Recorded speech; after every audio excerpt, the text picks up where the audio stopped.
শোনো বোনেরা, বিয়ের পর যখন শ্বশুরবাড়িতে যেয়ে দেখবা শ্বশুরবাড়ির সবাই তোমাকে অপমান করছে, তোমাকে ছোট করে কথা বলছে, কিন্তু তোমার প্রাণের প্রিয় স্বামী একদম চুপ, তোমার পক্ষে কোনোই কথা বলতেছে না, তাহলে শোনো, এত দুঃখী হওয়ার কিছু নাই, ডিপ্রেশনে যাওয়ারও কিছু নাই। তখন তুমি বুঝে নিবা যে তোমার স্বামী চাচ্ছে তুমি নিজে পুরো পরিবারকে সোজা করো। সে চুপ থেকে এটাই প্রমাণ করতে চাচ্ছে যে তুমি লড়তে শেখো।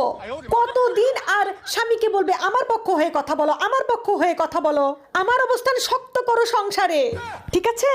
সে চায় যে তুমি তোমার লড়াই নিজে কমপ্লিট করো, নিজের অধিকার নিজে বুঝে নাও। বুঝতে পেরেছো? শুধু শুধু আমরা সবাই স্বামীদেরকে ভুল বুঝি। শ্বশুর বাড়িতে যখন কেউ এরকম অপমান অপদস্থ করবে, সমস্যা ঝামেলা করবে, স্বামী চুপ থাকা মানেই স্বামী তোমার পক্ষে। সে চাচ্ছে তুমি আত্মনির্ভরশীল হও।